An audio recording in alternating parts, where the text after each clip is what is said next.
Good morning बच्चों आज हम लोग बेढब बनारसी जी द्वारा लिखित जो कहानी है जिसका नाम है चिकित्सा का चक्कर, उसके अंतिम भाग को आज हम पढ़ने जा रहे हैं। तो बच्चों, अभी तक जो हम लोगों ने प्रीवियस क्लास में यानी इससे आगे की क्लास में, पीछे की क्लास में हम लोगों ने पढ़ा था कि बेढब बनारसी जी को शुरू में पेट दर्द होने के कारण फिर पेट दर्द से उन्हें राहत मिली। फिर 20 से 21 दिन बाद फिर उनके सिर पर सिर दर्द होना शुरू हो गया था, जिसमें उन्होंने वैद्य हकीम सबको दिखा दिए, लेकिन उनका सिर दर्द कमने का नाम ही नहीं ले रहा था। तो हकीम साहब आते हैं, आकर वे भी उनका नाड़ी वगैरह देखते हैं, जिभा वगैरह देखते हैं, कहते हुए वे दवाई देते हैं। दवाई को पीने के बाद कुछ समय तक वे ठीक रहते हैं, फिर दर्द शुरू हो जाते हैं। तो आज हम लोग बच्चे पढ़ेंगे पेज नंबर 62 यानी पृष्ठ संख्या 62 के 5 नंबर पैराग्राफ। दर्द फिर कम हो चला, परंतु दुर्बलता बढ़ चली थी। कह रहे हैं कि हकीम साहब की जो दवाई उन्होंने दिया था, वे दवाई पीने के उपरांत दर्द तो कम होता रहा, लेकिन उनकी शरीर की कंडीशन जो था वे बहुत ही दुर्बल हो जा रहे थे, बहुत ही अपने आप को वीक समझ रहे थे, यानी दुर्बल महसूस कर रहे थे। कभी कभी दर्द का दौरा भी अधिक वेग से हो जाता था और कभी कभी वे सिर का दर्द अधिक वेग से यानी बहुत जोरों से, बहुत तेज से वे सिर दर्द होना शुरू हो जाता था। घर वालों को और मुझे भी दर्द के संबंध में विशेष चिंता होने लगी। कह रहे हैं कि घर वालों को यानी घर में जो सगे संबंधी हैं, मित्र हैं, पत्नी हैं, उन्हें मेरे कंडीशन पर, मेरे हालत पर बहुत ही डर महसूस होने लगा, चिंता होने लगा था, और मुझे भी अपनी सेहत का, अपने शरीर का, अपने कंडीशन का बहुत चिंता होने लगा था कि पता नहीं क्या बीमारी मुझे पकड़ लिया है। कोई कहता था कि लखनऊ जाओ, कोई एक्सरे का नाम लेता था, कोई कह रहे हैं कि कोई कहता कि लखनऊ जाओ, यानी बनारस में हुए थे ना, तो लखनऊ कुछ बड़े हॉस्पिटल में जाओ, बड़े डॉक्टर के पास जाओ, कुछ लोग सलाह नुस्खा देते थे, और कुछ लोग कहते थे कि एक्सरे करवाओ कि कहीं सिर में कुछ दर्द वगैरह, कुछ नर्व का प्रॉब्लम तो नहीं है। किसी ने राय दी कि जल चिकित्सा कीजिए, किसी ने कुछ राय दिया कि जल की चिकित्सा यानी जो पानी हम लोग पीते हैं उस पानी का परीक्षण करवाइए कि कहीं उस पानी में तो दोष नहीं कि जिस पानी को हम पीते हैं उससे हमारी सर की दर्द या पेट की दर्द होना शुरू हो रहा है।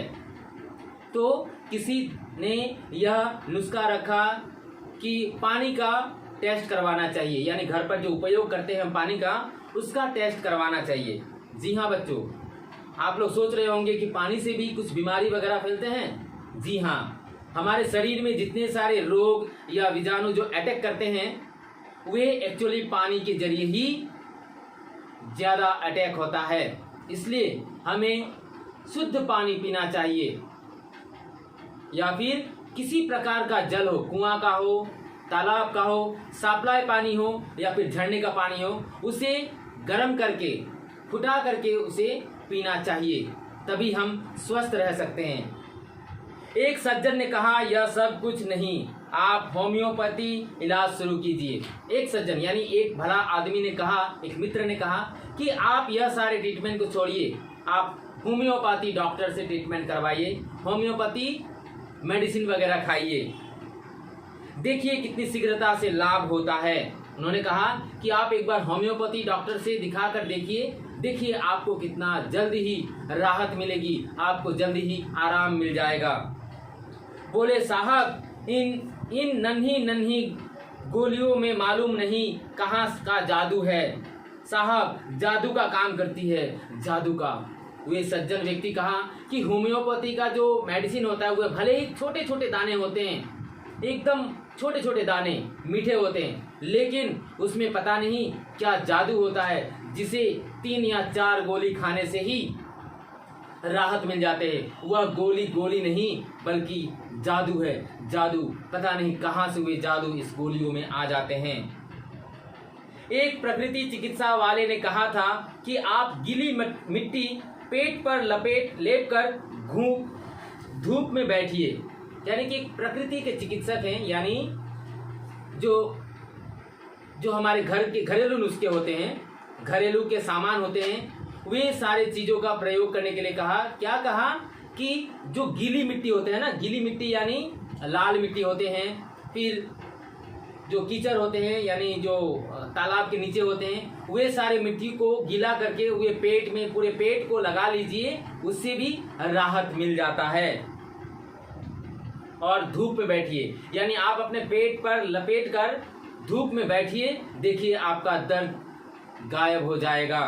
पेट में या सिर में लगाकर आप बैठ जाइए, 1 हफ्ते में दर्द हवा हो जाएगा। उन्होंने कहा 1 हफ्ते में वे दर्द हवा हो जाएगा, यानी भाग जाएगा।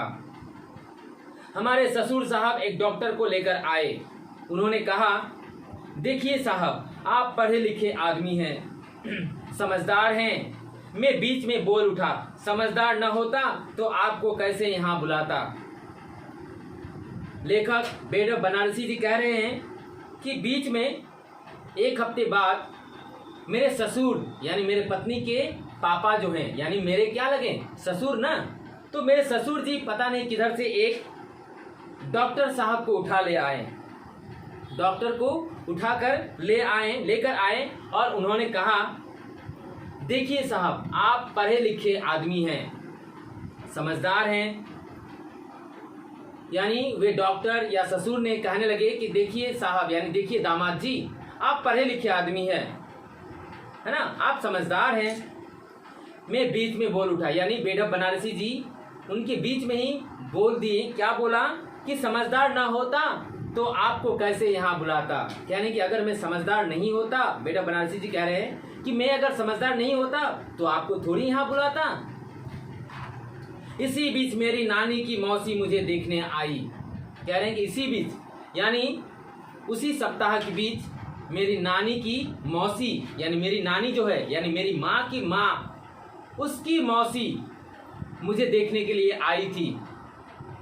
उन्होंने बड़े प्रेम से देखा, उन्होंने बड़े प्रेम से एकदम निहारते हुए देखा। देखकर बोली, मैं तो पहले ही सोच रही थी कि यह कुछ ऊपरी खेल है। वह मौसी जो है, यानी नानी की मौसी, उनकी मौसी नहीं, नानी की मौसी कह रही हैं कि मुझे पहले से ही डाउट था, यानी मुझे पहले से ही शक था कि यह कुछ ऊपरी क्या घरा है, ऊपरी खेल है। अब ऊपरी खेल क्या है देखते हैं। कि मैंने पूछा, यह ऊपरी खेल क्या है नानी जी। उन्होंने पूछा कि यह ऊपरी खेल, यानी यह ऊपर का खेल, यानी जो सिर दर्द, वे तो अंदर से दर्द होते हैं ना, तो यह ऊपरी खेल क्या होता है, जरा मुझे समझाइए नानी जी। बोली, बेटा सब कुछ किताब में ही थोड़ी लिखा रहता है, बात यह है कि किसी चुड़ैल का फसाद है। मेरी स्त्री और माता की ओर देख कहने लगी, देखो ना इसकी बरौनी कैसी खड़ी है, कोई चुड़ैल लगी है, किसी को दिखा देना चाहिए।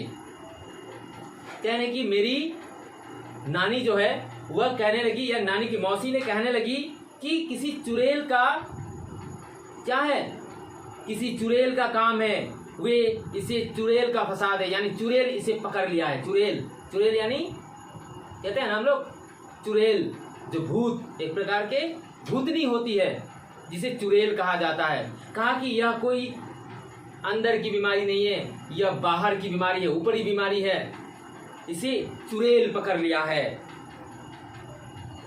मेरी स्त्री यानी बेडब बनारसी जी की जो पत्नी है, स्त्री है, वे और उसकी माता भी, माता की ओर देखकर वे कहने लगी कि इसको कहीं दिखा दीजिए, झाड़ फूक कर दीजिए, देखो इसके बरौनी क्या है,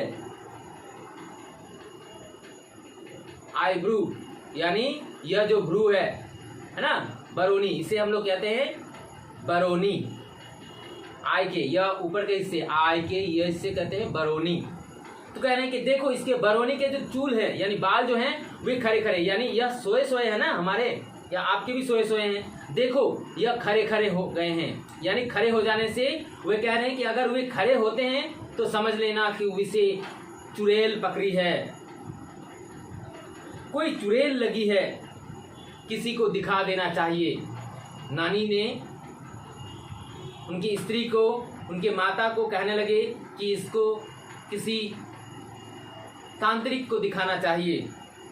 मैंने कहा डॉक्टर तो मेरी जान के पीछे लग गए हैं, क्या चुड़ैल उनसे भी बढ़कर हैं? बेढप बनारसी जी कह रहे हैं। मैंने कहा यानी बेढप बनारसी जी कह रहे हैं कि डॉक्टर तो मेरी जान पहले से ही लेना शुरू कर दिया, यानी मेरे पीछे पड़ गए हैं मेरी जान के, और अब आकर बोल रहे हैं कि चुड़ैल, क्या चुड़ैल डॉक्टर से बड़े होते हैं जो मेरी जान लेकर छोड़ेंगे?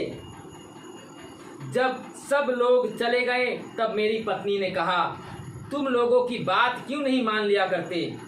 कुछ हो या न हो इनमें तुम्हारा हर्ज ही क्या है?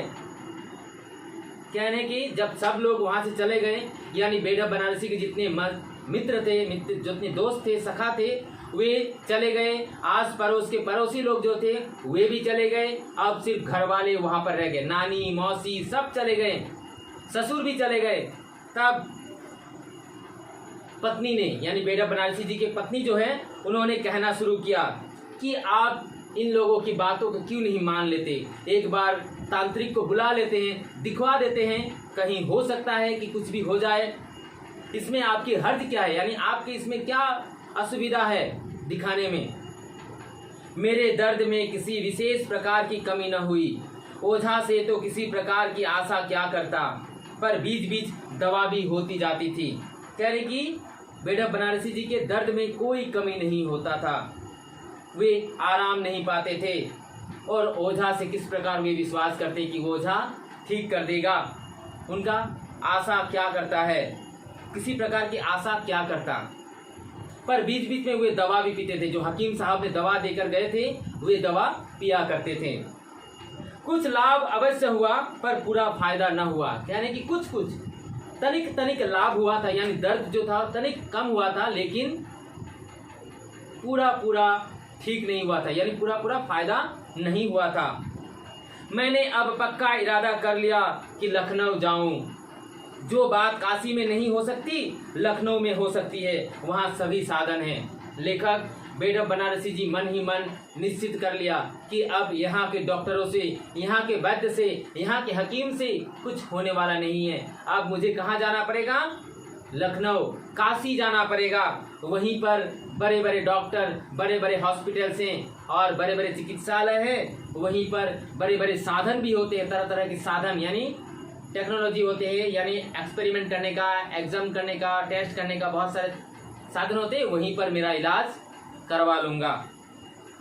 सब तैयारी हो चुकी थी कि इतने में एक और डॉक्टर को एक मेहरबान लिया आवे, यानी सब कुछ तैयारी हो चुकी थी। कहाँ जाने की? काशी जाने की, वहाँ बड़े हॉस्पिटल में जाकर वे ट्रीटमेंट करवाने के लिए। लेकिन तभी एक सज्जन ने, एक महापुरुष ने, इतने में ही वहाँ एक डॉक्टर को लेकर आ पहुँचे। उन्होंने देखा जरा मुंह तो देखूं। जब डॉक्टर साहब को लेकर आए तो वे कह रहे कि जरा मुंह तो देखूं, यानी आ, तो वे आ करते हैं, मुंह देखता है। मैंने कहा मुंह जीभ जो चाहे देखिए। बेढप बनारसी जी, यानी लेखक बेढप बनारसी जी, वे उस डॉक्टर से कहते हैं आप सब कुछ देख लीजिए, मेरी जिह्वा देख लीजिए, मेरे मुख देख लीजिए, मेरे आंखें देख लीजिए, मेरे नाक को देख लीजिए, मेरे नाड़ी को देख लीजिए, मेरे पेट को देख लीजिए, यानी सब कुछ देख लीजिए। देखकर बड़े जोर से हंसे, यानी डॉक्टर उनके मुंह को देखकर, यानी मुंह के अंदर देखकर, जिह्वा को देखकर वे जोर से हंसे, यानी ठहासा मारकर वे हंसने लगे जोर जोर से। मैं घबराया, ऐसी हंसी केवल कवि सम्मेलन में बेढंगी कविता के समय सुनाई देती है। मैं घबराया, यानी कौन? लेखक बेढप बनारसी जी घबरा उठे कि अरे ऐसी कौन सी बात हो गई जो डॉक्टर साहब मेरे मुंह को देखते ही इतने ठहाका देकर हंसने लगे। मैं आश्चर्यचकित हो गया। वे सोचने लगे कि ऐसी हंसी तो लोग मेले में, यानी जब मेले में कवि सम्मेलन में जब कवि कुछ जोक्स कहता है, कुछ कविता ऐसे प्रस्तुत करते हैं जो बहुत ही हास्यप्रद होते हैं, बहुत ही हंसी का होता है, तो लोग उसे सुनकर, उसे देखकर लोग हंसते हैं। मैं चकित भी हुआ। डॉक्टर बोले, किसी डॉक्टर को यह सूझी नहीं तुम्हें पायरिया है, पायरिया। वे डॉक्टर उनके मुंह को देखकर कहने लगे कि अरे इतने सारे डॉक्टर को आपने बुलाया है ना, सरकारी डॉक्टर को बुलाया, डॉक्टर चौहानाथ को बुलाया, पंडित सुखदेव को बुलाया, हकीम साहब को बुलाया, किसी ने तुम्हें नहीं पकड़ा। अरे यह कोई दूसरी बीमारी नहीं है, यह पायरिया है, पायरिया। बच्चों, यह पायरिया यानी बीमारी क्या होता है, यानी यह बीमारी दांत में होते हैं, है ना। दांत जब सड़कर या वह टूटकर जब उसके अंदर के हिस्से से ब्लीडिंग वगैरह होता है ना, ब्लीडिंग होता है यानी खून निकलते हैं, तो उसी को कहते हैं पायरिया, है ना। तो कह रहे हैं कि यह कोई दूसरी बीमारी नहीं है, यह पायरिया है। कितने सारे डॉक्टर को दिखाया, उन्होंने समझा नहीं, इतने आसानी, इतने मामूली सा बीमारी को उन्होंने पकड़ नहीं पाया। उसी का जहर पेट में जा रहा है और सब फसाद पैदा कर रहा है। वे डॉक्टर कहते हैं कि उसी दांत से जो निकला हुआ खून है, मरा हुआ खून, सड़ा हुआ खून, वे पेट में जाता है और उसी से यह सारे दर्द का फसाद यानी दर्द का कारण, फसाद यानी कारण, ये दर्द का कारण बन रहा है। मैंने कहा तब क्या करूं? मैंने कहा यानी बेटा बनारसी जी डॉक्टर से पूछते हैं कि बताइए अब मैं क्या करूं, मुझे क्या करना चाहिए, कुछ उपाय बताइए।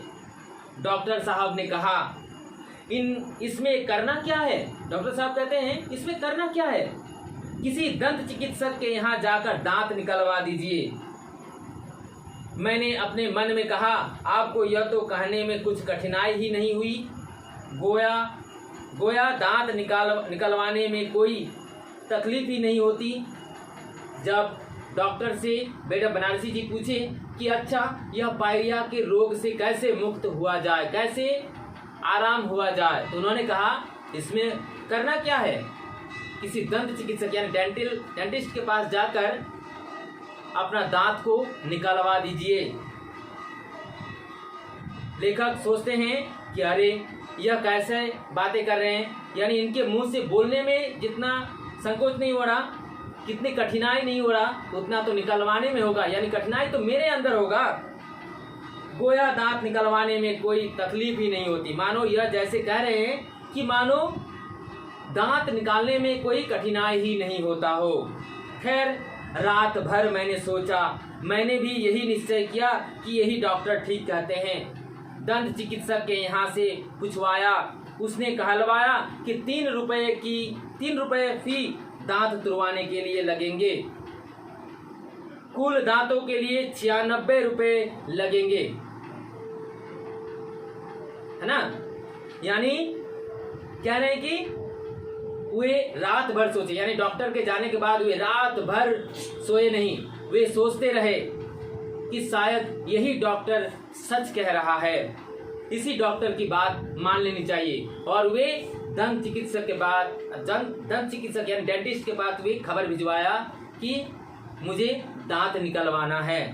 तो दांत निकलने वाले जो डेंटिस्ट हैं यानी डॉक्टर जो हैं, उन्होंने कहा कि एक दांत निकालने में कितने रुपए, 3 रुपए, यानी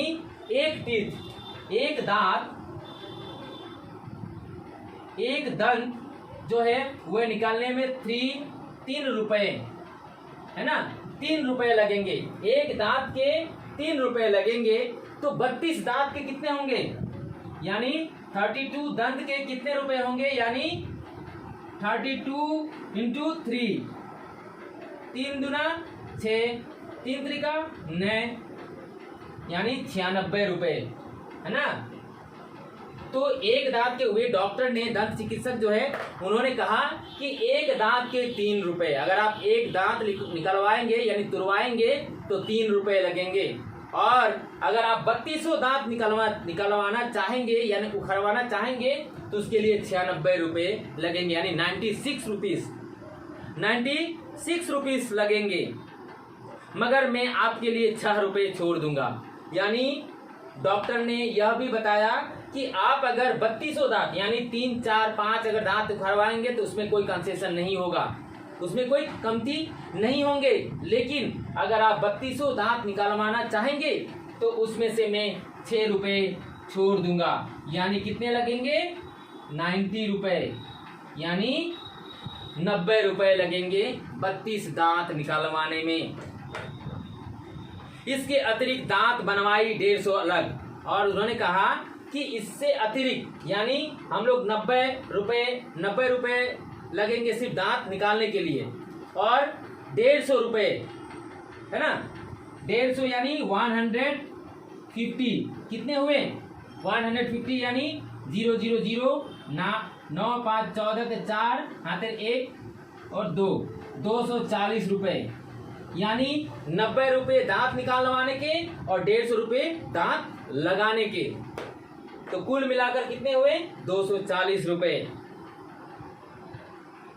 यह सुनकर पेट का दर्द के साथ सिर में भी चक्कर आने लगा। कह रहे हैं कि यह सुनने के बाद ही यानी डॉक्टर साहब की जो डिमांड है, जो फीस है, उसे सुनकर उनके पेट में दर्द आने लगे, चक्कर आने लगे सिर पर। मगर मैं न सोचा कि जान सलामत है तो सब कुछ। तो बेटा बनारसी जी भी तैयार हो गए थे कि चलो भाई किसी प्रकार मेरे जान की तो आराम मिलेगी। वे तैयार हो गए दांत निकलवाने के लिए। इतना और खर्च करो, कह रहे कि इतना खर्च तो कर ही दिया, अब थोड़ा सा और खर्च कर लेने में क्या हर्ज है, यानी 240 रुपये। श्रीमती से मैंने रुपए मांगे। उन्होंने पूछा क्या होगा, मैंने सारा हाल कह दिया। कह रहे कि मैंने श्रीमती से यानी उनकी मिसेस से यानी उनकी धर्मपत्नी से, पत्नी से, वाइफ से उन्होंने पैसे मांगे कि मुझे पैसे दो, यानी कितने? वही 240 और घारी वारी भरा पकड़ के मत मान लो, वे 300 रुपये मांग लिए थे। तो पत्नी ने पूछा कि क्या करोगे आप इतने पैसों के? तो उन्होंने सारा हाल, सारा किस्सा सुना दिया। क्या किस्सा सुनाया कि ऐसे ऐसे एक डॉक्टर आए थे जिन्होंने कहा कि मुझे पायरिया हुआ है और मुझे दांत निकलवाने पड़ेंगे। तो मैंने डॉक्टर के पास खबर भिजवाया, तो उन्होंने कहा कि एक दांत अगर निकलवाने पड़ेंगे तो उसके लिए 3 रुपये, और 3200 दांत अगर निकलवाने पड़ेंगे तो हो गए 96 रुपये, और 6 रुपये हुए कॉन्सेशन करेंगे यानी 90 रुपये। और फिर से वहीं पर जो दांत को प्लांट करना है उसके लिए 150 रुपये यानी 240 रुपये लगेंगे। वे बोली, वे कौन? यानी पत्नी, बेढप बनारसी जी के पत्नी जो है, स्त्री जो है, वाइफ जो है, वे बोली तुम्हारी बुद्धि कहीं घास चढ़ने गई है। कहने कि तुम्हारी बुद्धि, यानी बेढप बनारसी जी को उनकी पत्नी डांट रही है कि आपके दिमाग, आपकी बुद्धि, आपके आइडिया कहाँ गया है घास चढ़ने के लिए। आज कोई कहता है दांत उखड़वा डालो, कल कोई कहेगा सारे बाल उखड़वा डालो, परसों कोई डॉक्टर कहेगा नाक नुचवा डालो, आंखें निकलवा दो। पत्नी कहती है कि ऐसी कौन सी डॉक्टर है जिन्होंने कहा कि दांत निकलवाने से तुम्हारे पेट दर्द ठीक हो जाएंगे, तुम्हारे सिर दर्द ठीक हो जाएंगे। अगर आज कोई डॉक्टर आके बोलेगा कि तुम्हारी दांत निकलवा दो, दांत निकलवा दिया। कल कोई डॉक्टर आएगा कहेगा सारे बाल उखड़वा लो, यानी सिर के जितने सारे बाल हैं वे उखड़वा दो तो ठीक हो जाएंगे, तो क्या उखाड़ दोगे? कल कोई डॉक्टर आएगा कहेगा नाक नुचवा लो, यानी हमें नोज जो है नाक उसको कटवा दो, नोचवा लो तो ठीक हो जाएगा। परसों कोई आएगा कि तुम्हारे दोनों आंखें निकालवा लो तो निकाल लोगे। यह डॉक्टर ही है, या कोई डॉक्टर है, या कोई ट्रीटमेंट है जिससे बीमारी आसानी से जा सकेगा? लोगों की बातों पर सुनना बंद करो। यानी स्त्री के कहने का मतलब था, पत्नी के कहने का मतलब था कि डॉक्टरों का काम सिर्फ इनकम होता है ना, उपार्जन होता है, पैसा किस प्रकार आए उससे लोगों को क्या तकलीफ हो, क्या परेशानी हो, उसका कोई लेना देना नहीं डॉक्टरों को। इसलिए वे जो मन में आता है वे कह देते हैं, वे करवा देते हैं। और भुगतना किसको पड़ता है? पेशेंट को, उस गरीब को, उस रोगी को, जो रोग उसे था ही नहीं, जो रोग उसे कभी हुआ भी नहीं, और उसके बदौलत उसके इतने सारे कीमती चीजें उसको गंवाना पड़ता है। यह सब फिजूल है। स्त्री ने कहा यह सारा बेकार है। फिजूल यानी बेकार है। खाना ठिकाने से खाओ, 15 दिन में ठीक हो जाओगे। स्त्री ने कहा कि यह दोष तुम्हारे दांतों के नहीं है, और ना ही तुम्हारे पेटों के हैं, और ना ही तुम्हारे सिर के हैं। बस तुम खाना ठीक से खाओ। ठिकाने से यानी सही समय पर खाना खाया करो, और 15 दिन तक यानी 15 दिन तक आप ठीक से खाना खाओ। देखना आपका सारा दर्द, सारा दुख गायब हो जाएगा। मैंने कहा तुम्हें अपनी दवा करनी थी तो इतने रुपए क्यों बर्बाद करवाए? मैडम बनारसी जी कह रहे कि अगर तुम्हें यही अपना ट्रीटमेंट, यह इलाज तुम्हें करवाना था तो इतने सारे सरकारी डॉक्टर, प्राइवेट डॉक्टर, हकीम, वैद्य जी, पंडित जी और भी बहुत सारे डॉक्टर, हकीम, यह सारे बेकार, मैंने फिजूल का खर्च करवाया। यही तुम आगे भी कह सकती थी। वे बेढब बनारसी जी अपनी स्त्री को यह कहते हुए यहीं पर वे अपना ठीक तरीके से खाना वगैरह लेते हैं, और वे ठीक तरीके से समय पर सही सही खाना लेते हुए वे पूरी तरह सुस्त हो जाते हैं, ठीक हो जाते हैं, आराम हो जाते हैं। तो बच्चों, इस कहानी के माध्यम से जो लेखक बेढब